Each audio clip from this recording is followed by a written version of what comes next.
Thanks for coming to the walkthrough. I normally I have a lot to say, but I don't have a plan, but I'll tell you about my paintings. But I started here because this was one of the first paintings I made of this. Like, I don't know if you're familiar with my other work, but it changes a lot. Like, I like to do all different types of things, and when I figure something out, I like to try something else. But I've been looking forward to this show here in Los Angeles for a long time. I lived here when I was younger, and I've never done the show here, and I love it here. And I love doing shows in America, and this is a big city here.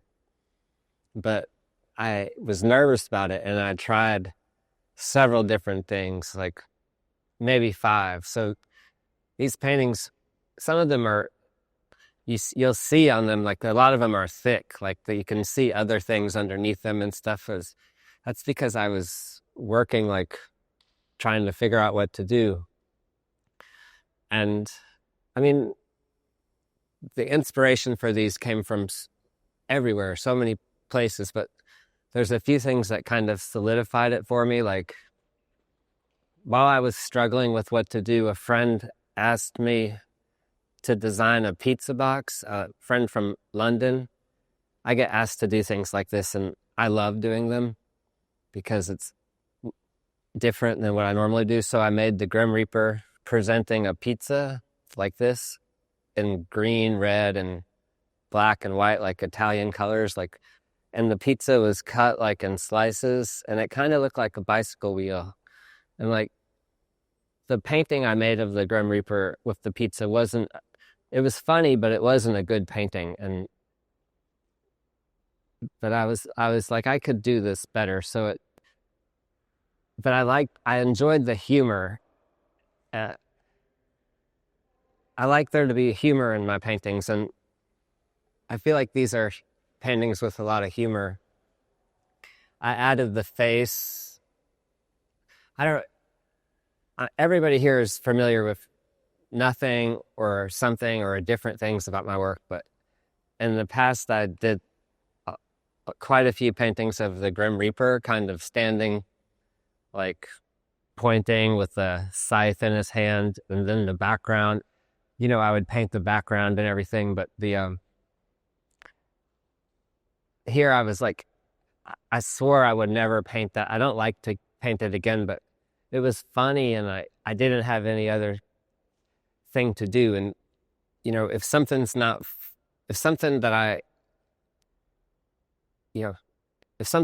fun for me, I know I'm probably doing the wrong thing.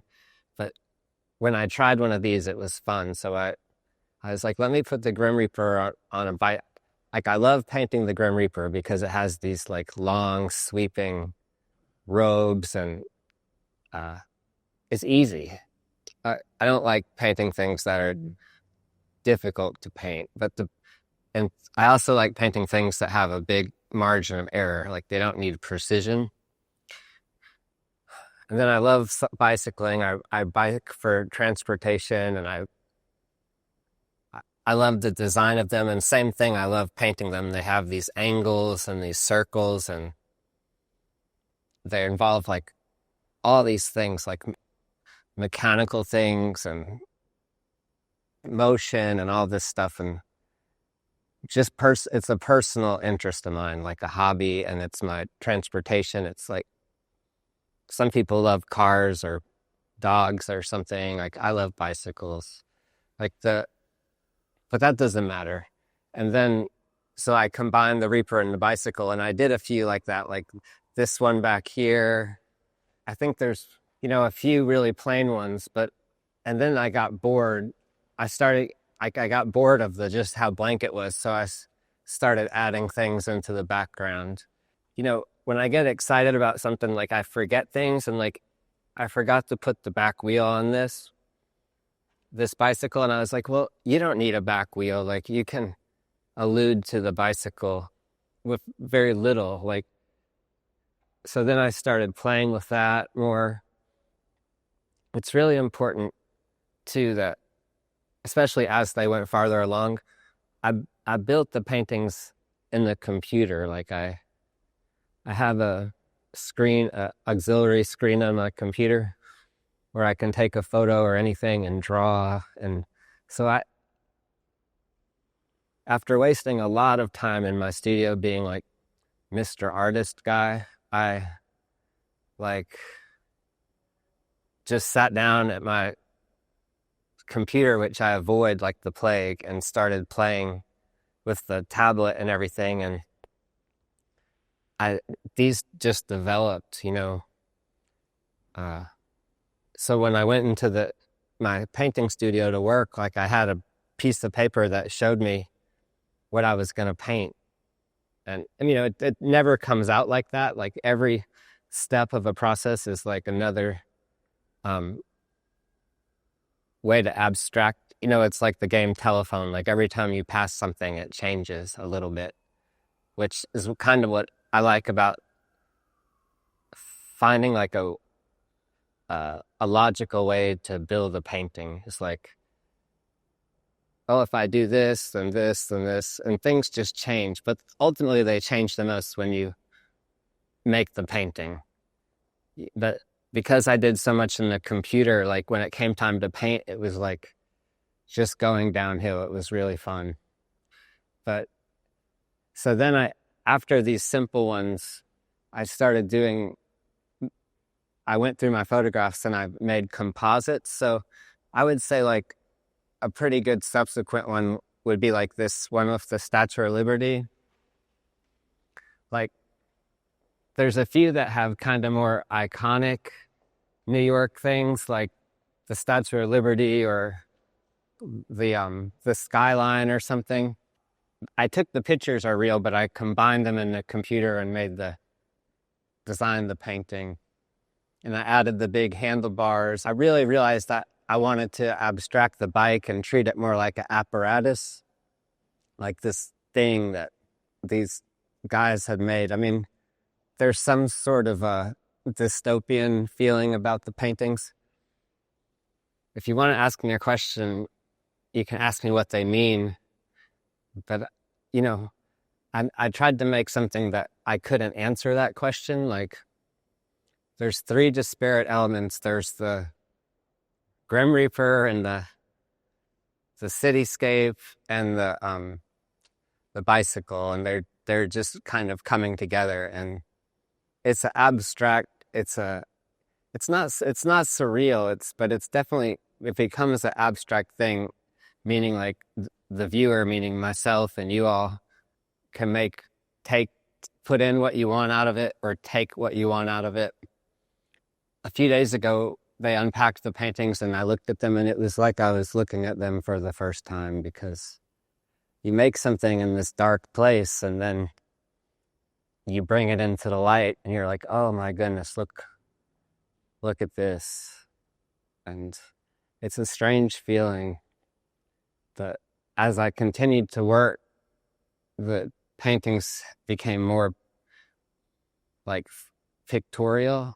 It just didn't become a figure in the background, which is something I wanted to avoid anyway, because it's a good way to make like a really focused painting, but I wanted to make like an all over type of painting. I mean, I spent over a year with the canvases and stuff to make this show, but just a lot of false starts. I made several shows that were outstanding shows, but it just didn't feel like it was what it didn't feel like me. It didn't feel like I wanted to make it. It didn't, I don't know. When you do something or make something or cook something or whatever, and something's not right and you just know it. Like, I like to challenge myself and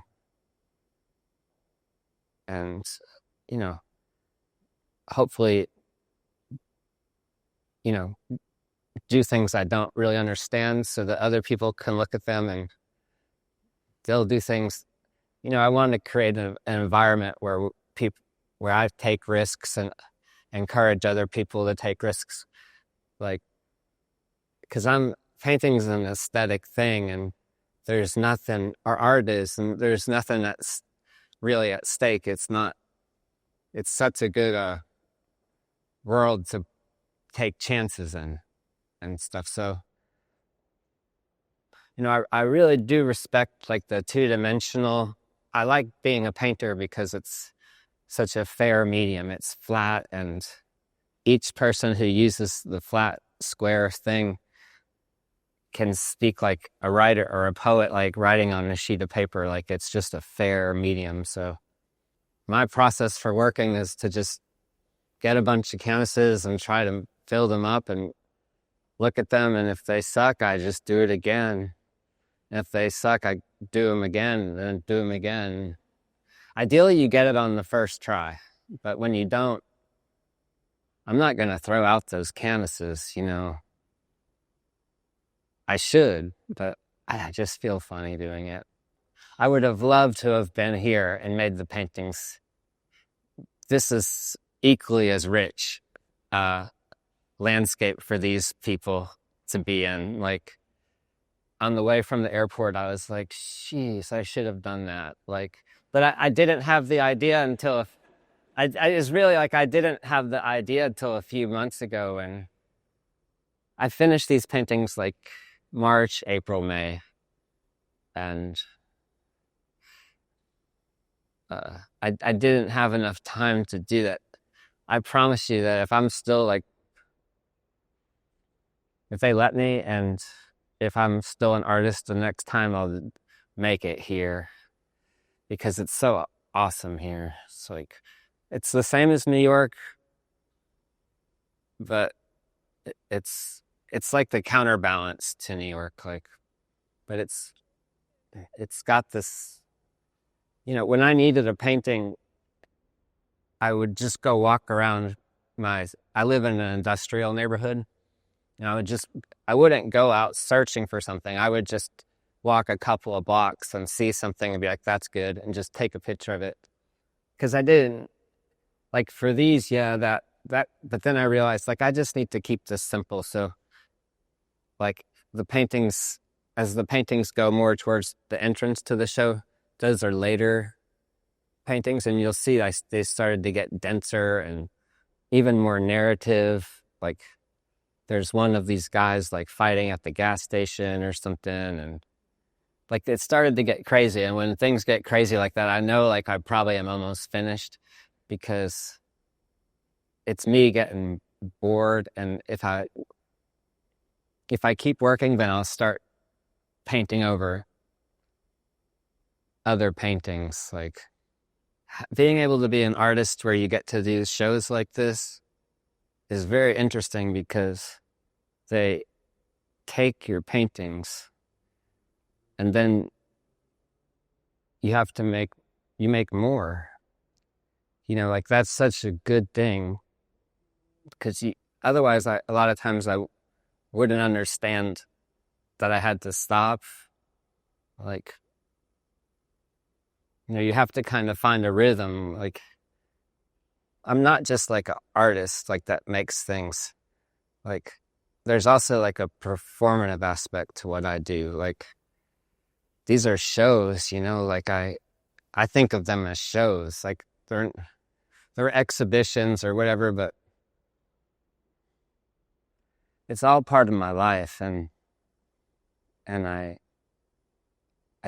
want to be as honest as I can with what I'm doing. I feel like if I don't do that, then I don't deserve to participate, especially at this level. Like, I think when you're doing an aesthetic thing, you should take as many risks as possible, because there's nothing it's the most, without that, you're not going to have a rich experience. But I'm off the subject. We're supposed to talk about these. Like, does anybody have any questions or mean comments? Anything? I can handle it. She had a question about the in my catalog. There's a text about the show. I asked, and to make it, I only had less than a week to make the text. So I was like, how can I do this? So I thought I could ask the computer. I'm not familiar with AI so much, but with my assistant and all, we asked the computer to generate this scholarly essay about Josh Smith, the painter Josh Smith, doing a show in Los Angeles of Grim Reaper riding his bicycle around New York City. 10 seconds, this thing came out. And I learned a lot. Like, it scraped the internet. It really, it made me feel very strange, because if a friend wrote it, I'd be like, wow, this is really intuitive and stuff. But there was something, the spine of it was weird. Like, I don't know. So I generated the text and I changed some of the punctuation and stuff. But I tried to leave it as I could. But I wrote did you see the disclaimer I wrote, like the forward? I felt guilty about it because I felt guilty about it. So I wrote a disclaimer and basically with excuses as to why I did it. But I really wanted to have a catalog for the show, so I did it really quickly. I agree. Yeah. Very much of the moment. Thank you. Yeah. I think the show is of the moment, like, because no one knows what's going on, but we know something's really not right, and we don't know how it's going to end. But that's the hand we're all going to be dealt, and we're going to have to play it and figure it all out together, That's just what animals do. She asked about my music, which is, okay, so the music started like July 5th. It's not something like I ever did before. Like I had just made an ad for this show or something, like with the title, and I made it with music, with GarageBand. It's really easy. It took like less than 1 minute to make a song. And I was like, well, shit, I could do these. And I was just sitting there. It was supposed to take hours. And I sat there and I made like 5 songs. But what I realized is if I'm not painting, if I'm not sitting right next to my easel, I can't make that music. Like the music is inspired by the anger I have at my paintings for not getting to get their shit together fast enough. Like I start off like all confident, arrogant, and then right away those fucking paintings just piss me off. Like, and when I was making that music, I realized like, shit, I could put all this in there and then go back to here. But I had fun. I made a lot of songs and stuff, but they're really like personal, like me talking to my art and stuff. But I tried, I was like thinking like, oh, this is easy. Like, let me go make some more after all this was over. And no, the magic's gone. I have to, it'll come back, and I really enjoyed it, but they are very related because they were feeding each other. Like one was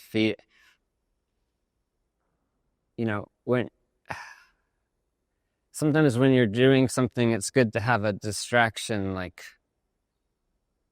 to keep you from focusing too much on I say you, but I mean me. Like I work well, like when I have something to take the pressure off of something else. Like if I put everything I have into painting, which I usually do, it starts to hurt. Like it starts to hurt and make you feel like you're working, like you're doing the wrong job. And it hurts, it feels bad. And so if there's like an outlet or something, like something else, like whatever that is, it really helps me. When I made these paintings initially, like I was like, I want these paintings. Like I made something I wanted. When I want something, I know I might have to give it away, so I make another one. And then I think, oh shoot, I make another one. Then there's like 5. And then it's like, oh, I might as well make a show. I guess it's like having a family or something over and over again.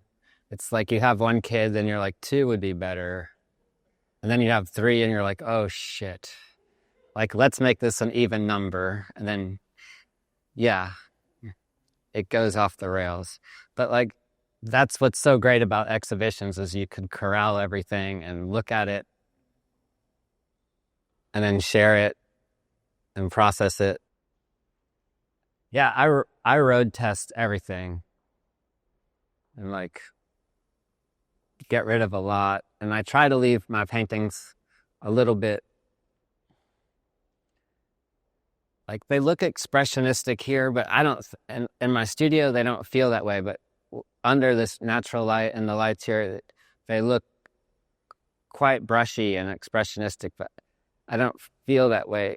When I'm working, I think I've got it nailed shut, but I think it's important that I leave them the way they are, like a little unfinished isn't the right word, but not completely wrapped up or sealed up, like so that people can kind of finish them. Like, so it's not like I'm presenting something hermetically sealed to the world. Like, it's like I'm presenting something like that's a flower that's open that you can, you know, inhale and look at and understand in your own way. Like, I think, I hope, and from my perspective, like, that's one of the good things about my paintings is they're like, relatable. Like, people can relate to them. Maybe not the subject or what they depict, but at least the fact, like, this is obviously a guy got this canvas and went to the art store and got some paint and made a painting. Like, there's not much more to it than that. Like, I want things to be really simple. Like, every day I go home and I think about what I'm going to do tomorrow or the next day. I think that these two paintings were done close to each other, and like, I went home and I felt like the things were too together. And so here, I mean, I just started to abstract them and it ended up looking like a snake. So I put a snake in there. It's just like a contraption. Like, he made this thing. In New York, there's a lot of younger people who make these altered bikes. Like, I'm sure they do it here too, where they weld these big bikes with these crazy things and stuff. I just see those and I see a lot of twisted up bikes chained everywhere and stuff. And I'm like, I'm going to put that in my painting and see what happens. I use photography a lot in these paintings. Yeah, like for the backgrounds. Yeah, especially like, yeah, in the front and stuff. I take a lot of pictures and do a lot of drawings and put it all in the computer. And sometimes it's real and sometimes it's a composite and stuff. Like, I'm really not a computer-y type of artist. Like, with the music, with graphic stuff, with anything. Like, I don't play video games. Like, I'm not good with that stuff. So everything I do is like a miracle, you know, like, oh wow, like if I press this, that turns green, or if that turns, you know, so it's really easy to I'm really easy to impress with that stuff. Kind of like a kid, you know, like a kid gets really excited about simple things like a ball or something. Like, that's how I try to be with my art. Like, always find something that's really like impressive. And maybe I've gotten to a point where I've painted enough paintings where I kind of know how things are going to go. So I'm looking for other ways to figure out how to build a world. I don't know. I don't worry too much about it. I just kind of keep trying to work and stuff. Try to be like challenging myself all the time. Everything I do is like about me. I mean, I mean it to be everybody. Like, I chose this character because it could be any of us. It's not like, oh, that's so-and-so or something, but I mean, it's me. I mean, it's not like, hey, I'm Josh the Grim Reaper, but it's like funny. It's a way to be a joke, make a joke on myself. Like, I'm a nice person. I'm not gonna take people to hell and stuff. Like I might not be the nicest person, but I don't do bad things every day. Like, the I'm not gonna, I just wanna,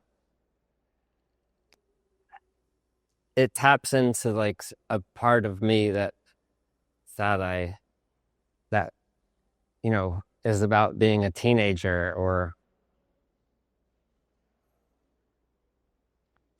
I don't know. I don't know why I did it originally. I think I just thought it was, oh, I know why I did it. I know why I did it. I was on the way to the studio and I sat on a religious person had come and put flyers all over the subway everywhere, and they were all the Grim Reaper just pointing and saying, "You're going to die." He said, "You're going to die." And I just took one of those and went to the studio and painted it. I thought, this is funny, and I just painted it. And I put it away for about a year, and then I took it out again. I painted 10 of them, and I put them away, and I took it out again, and I was like, shit, that's good. And so, yeah, but I did it. I don't know. Several people told me never to paint the Grim Reaper again. So that's probably why I did it. Like, probably part of why I did it. Yo, thank you. Thank you. Can I have this? Is this for me? You want it? Want me to open it?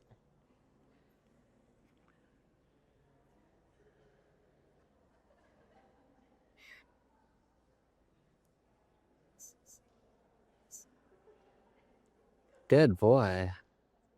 But